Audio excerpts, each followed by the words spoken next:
welcome to Better Call Saul Before Breaking Bad, a podcast where I, Kent Meslowski, for reasons of obsessive-compulsive disorder, force my friend Steve Ignat to watch Better Call Saul and then Breaking Bad in chronological order. This is Better Call Saul Before Breaking Bad.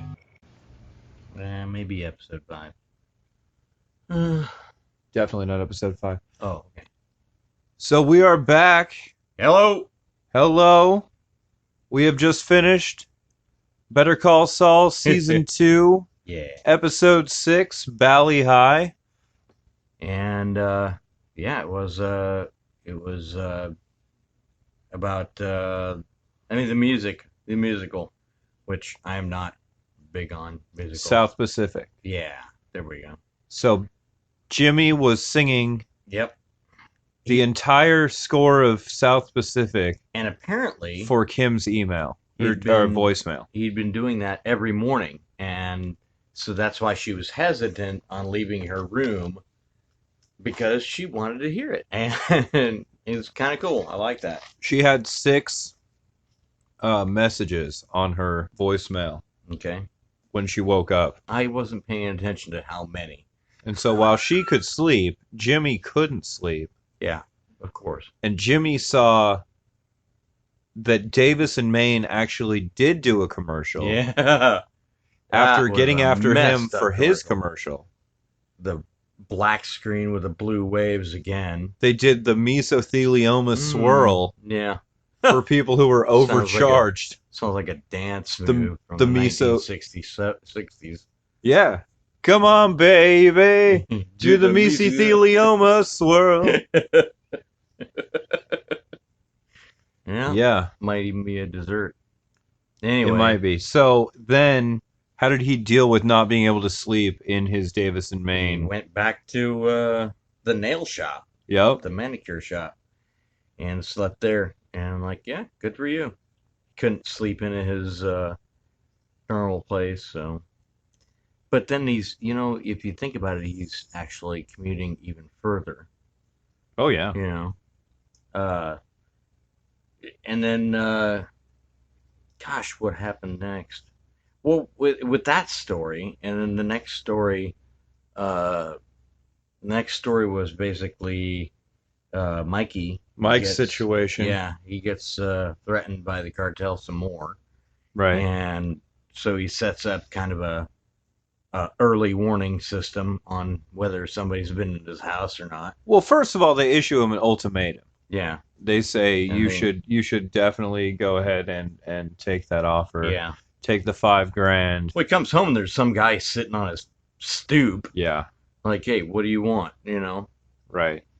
I like how very calm and calculated Mike is, no matter what he's faced with.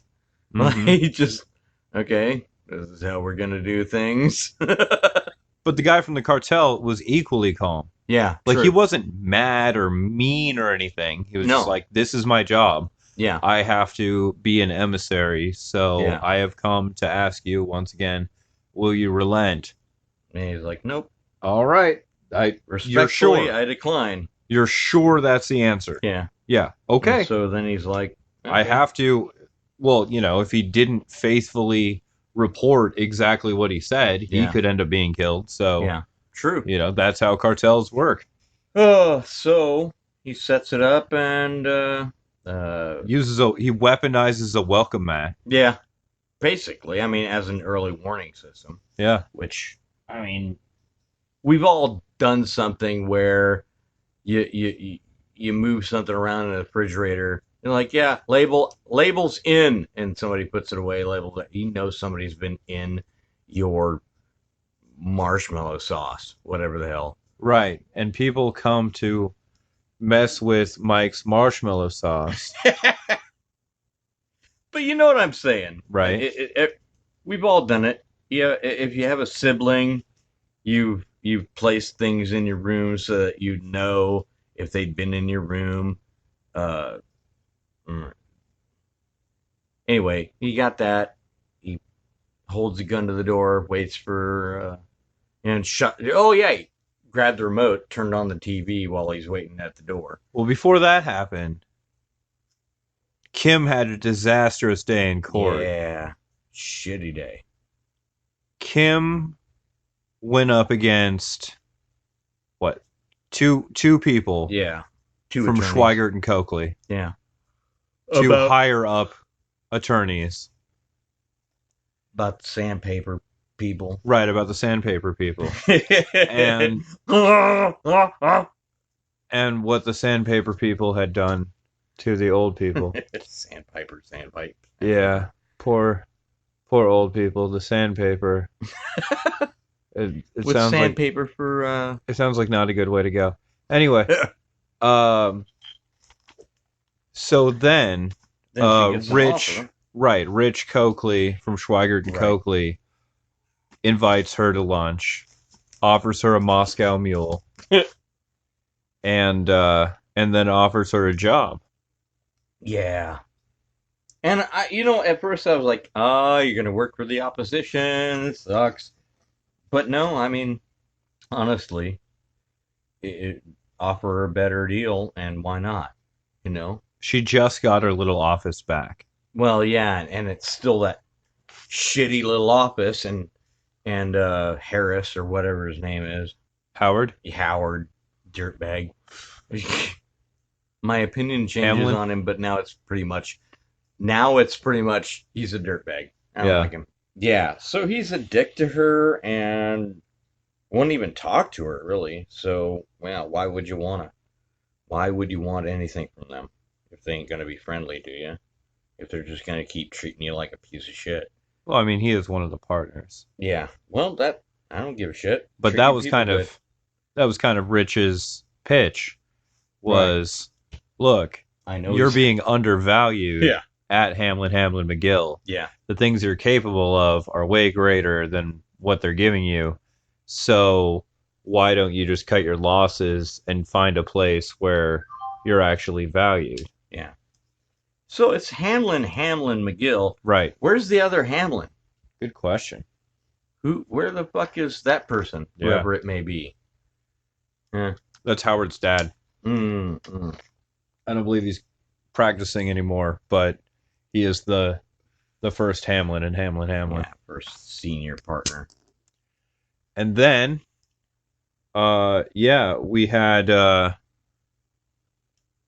had Kim go out for lunch. She was told she couldn't go out for lunch, so she went out for lunch. Yeah. And like you do. Yeah, and she met up with a dude at the bar, and we got part. He buys her a drink. The second incarnation of Giselle. Yes. She accepts it, and they get to the name, like, hey, what's your name? I'm what's-his-face. And then she, like, I'm Giselle, which is awesome. Her con artist name. Yep. Her alias, her one alias. Her criminal alias. Yeah. And I think what she did was a check. And she calls him up. She calls Jimmy up. Yep. And is like, hey, I got a mark. What was the name of the company? Oh, hell if I know. Ice Station Zebra Associates. Because they were just watching Ice Station Zebra. Okay. Yeah. That was the movie they were watching. Wow. Yeah. Wow. It's a well-constructed universe. Jeez. That's crazy. So that's the fake business that Giselle and Victor, the two siblings, run. Oh God, what a wonderful thing! She said her name, and I jumped. And what like, was she drinking? I remember the Moscow Mule at the place that made the best Moscow mules. Okay. She was just at the bar instead of being at a table. Huh. It was the same place. Okay. Mm-hmm. And then, like you said, the cartel came after Mike. Mm-hmm. Mike used like classic counter surveillance against them. Yep. They found him at the hotel. And he beat the shit out of the guys who were there, quote, to deliver a message. But it's unclear how they were supposed to deliver that message. Right. They said they were supposed to scare him, but there are a lot of scary things about death. Losing limbs or having broken legs or whatever. Yeah. Oh, why? Why? If you're being hunted, you're going to counter that the best way you can.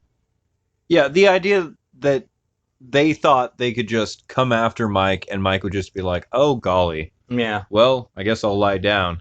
Like, that's insane. Right. Because Mike is a force of nature. Yeah. And Mike doesn't like killing.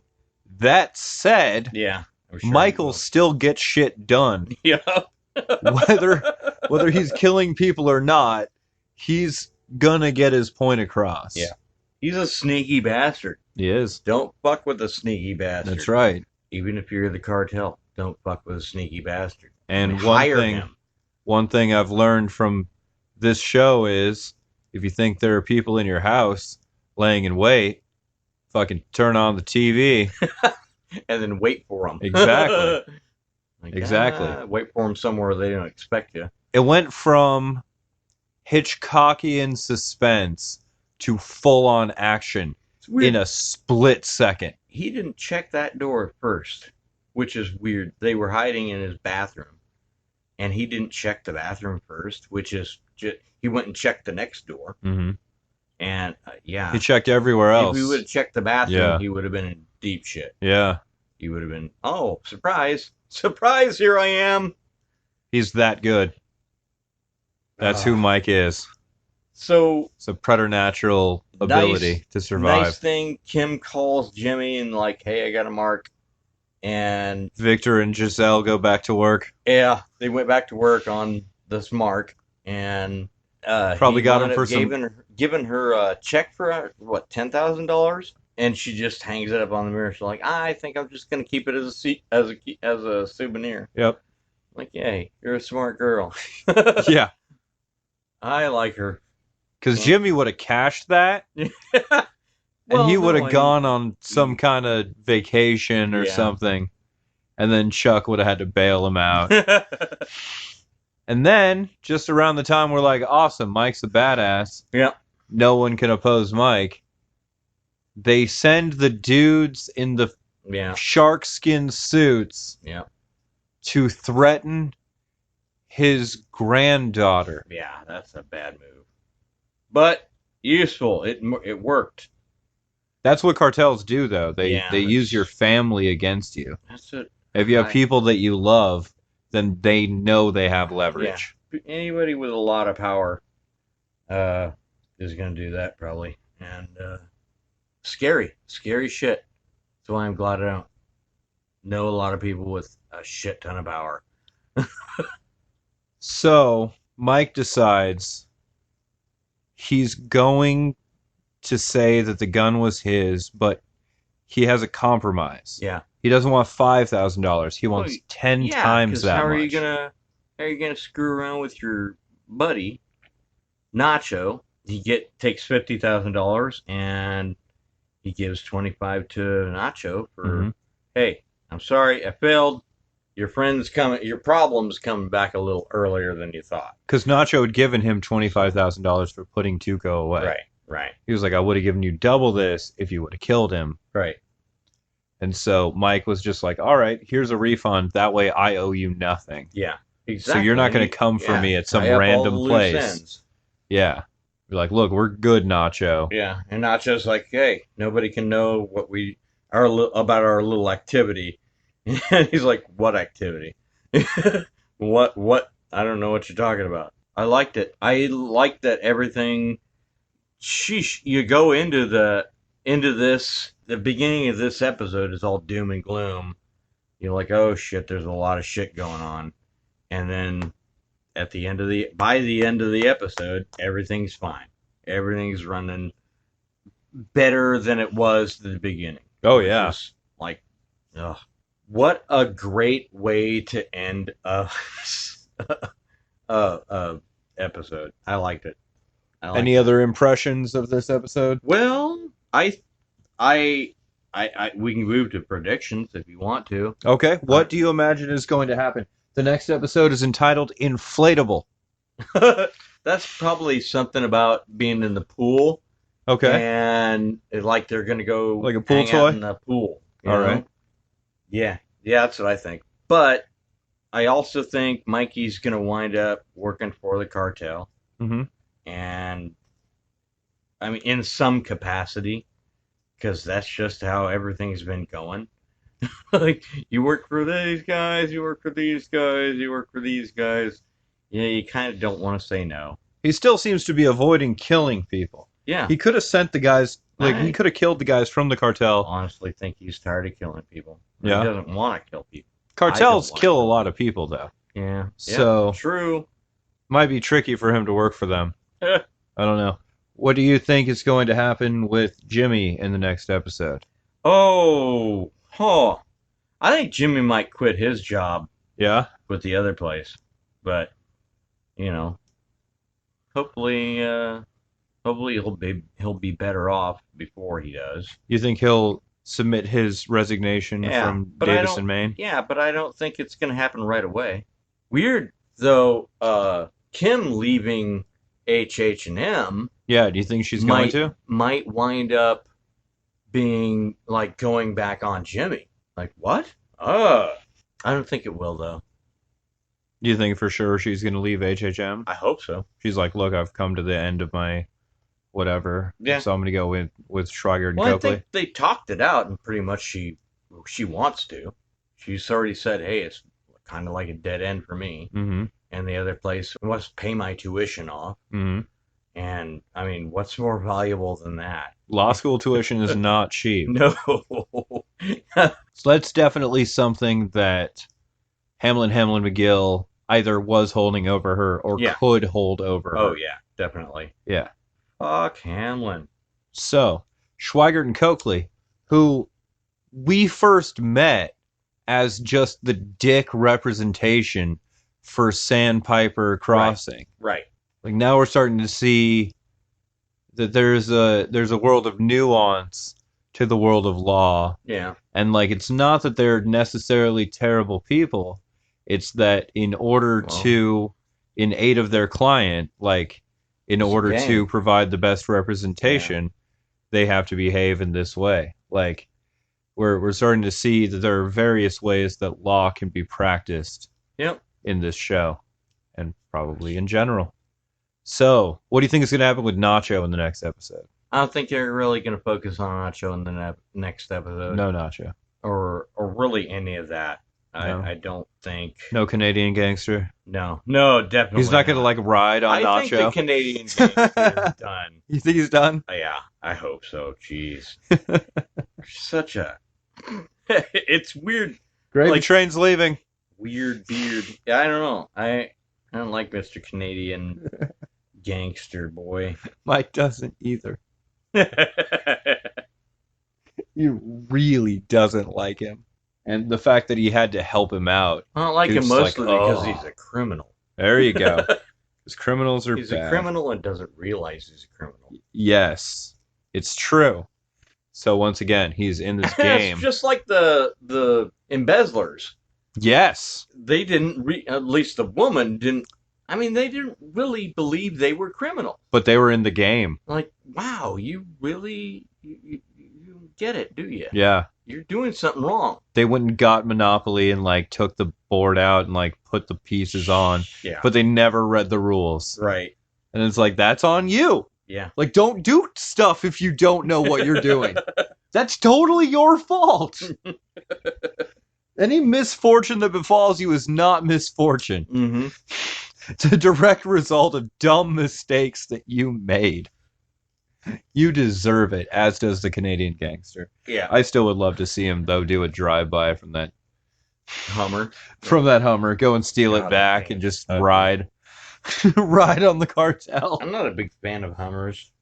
Because they're not, in essence, they are not a Hummer. They are a GMC truck. Well, they're not a Humvee. Hummer body truck, body kit. They're not a Humvee, but they are a Hummer. They're a Hummer. There's three generations, I think, of Hummers. There's the Hummer. Yeah. There's the H2. There's the H3. None of the production Hummer, none of those were equipped with the offset axles that the Humvee had.